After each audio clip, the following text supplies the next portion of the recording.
Muy buenas a todos, magíster, compañeros. Mi nombre es Luis Antonio Floreno de Manuel. Soy estudiante de la carrera de Derecho y Ciencias Políticas en la Universidad Nacional Amazónica de Madre de Dios.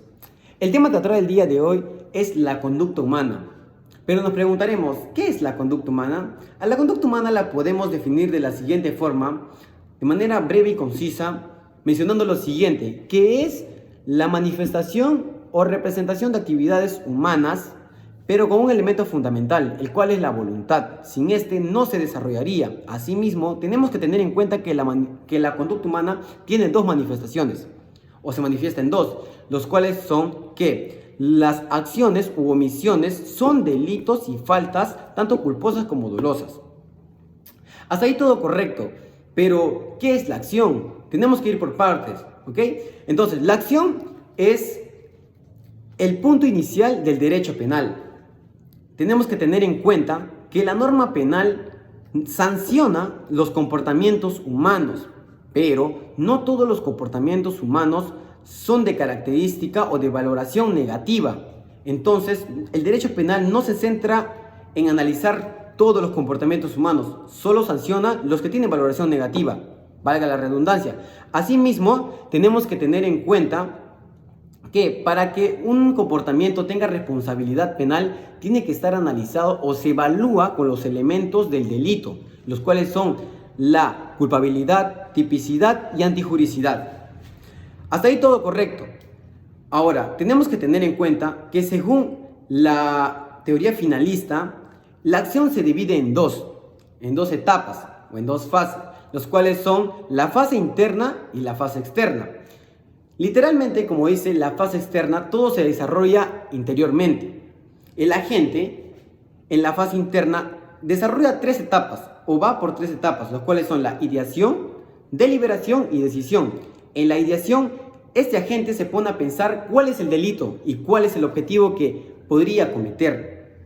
En la deliberación, ya el agente se pone a pensar en que comete el delito o no y cómo lo realizo. ¿Cuáles son los objetos que podría utilizar para realizar este delito? Entonces, ya en la decisión, como lo dice, se decide ya el agente, pero tenemos que tener en cuenta que todo es interiormente, decide el agente cuál es el delito que va a cometer y cómo lo va a hacer, ya está decidido. Pero tenemos que tener en cuenta algo muy importante, que el derecho penal no sanciona la fase interna. Cuando el agente se encuentra en la fase interna, no lo sanciona. ¿Por qué? Porque todo se desarrolla interiormente. Pero ahí interviene y se desarrolla y pasa a la siguiente fase, donde sí interviene el derecho penal, que es la fase externa. Ahí sí interviene el derecho penal. Y ustedes dirán, ¿por qué? Porque en la fase externa, el agente ya exterioriza lo que pensó al inicio, ¿no? O sea, lo hace realidad en pocas palabras y comete el delito, ¿no? Va todo lo que pensó, ¿cuál va a ser el delito? Pongamos que es un homicidio, el agente comete el homicidio con el cuchillo, como lo idealizó, ¿no? En un inicio. Entonces, ahí sí interviene el derecho y lo sanciona por tal delito según esté estipulado, ¿no? Ahora, tenemos que tener en cuenta que la acción también tiene eximentes o existe también la ausencia de la acción.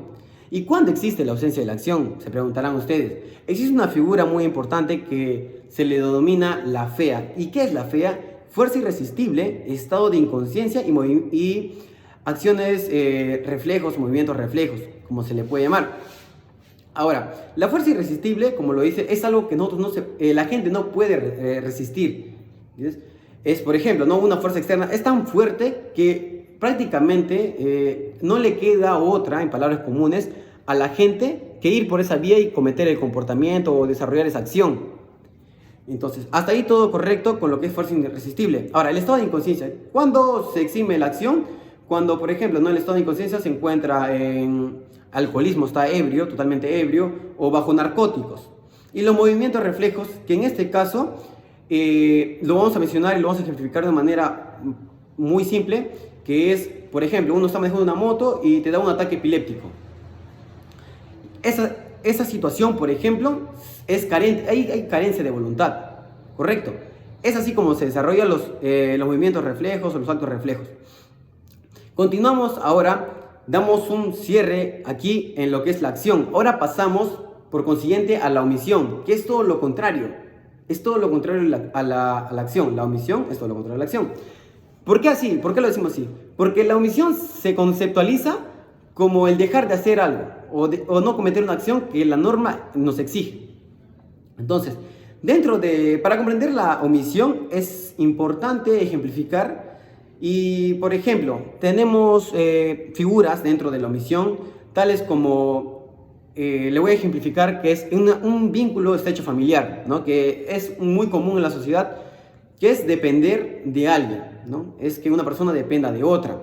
Por ejemplo, ¿no? Estamos hablando de vínculo familiar. Cuando yo soy pequeño dependo de mi padre, ¿no? Que él me dé la alimentación necesaria, mi educación necesaria, un buen hogar, bienestar, salud.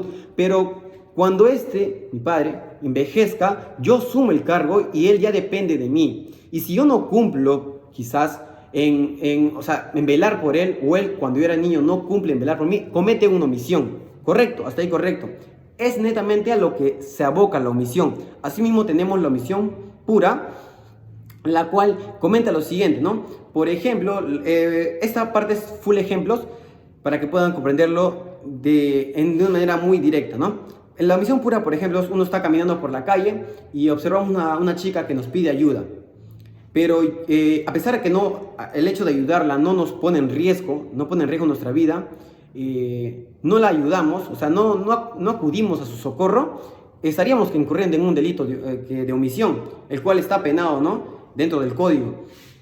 Así, en esto se aboca la omisión pura, pero los delitos por comisión, los delitos de omisión por comisión se desarrolla de distinta manera. ¿Por qué? Porque tienen, como dice, una comisión, tienen una obligación de hacer las cosas. Por ejemplo, un médico tiene la obligación de velar por la salud de su paciente, ¿no? Imagina que yo soy un médico, llega un paciente que toda la vida me ha caído mal, que tengo asuntos personales con esta persona, y por esa situación no decido operarlo y mi paciente muere. Existe una negligencia ahí. No acudí a mi deber. Y es así como se desarrolla los delitos de comisión por omisión. Muchas gracias. Espero que les haya gustado. Realmente ha sido un agrado poder compartir esta información con ustedes. Gracias.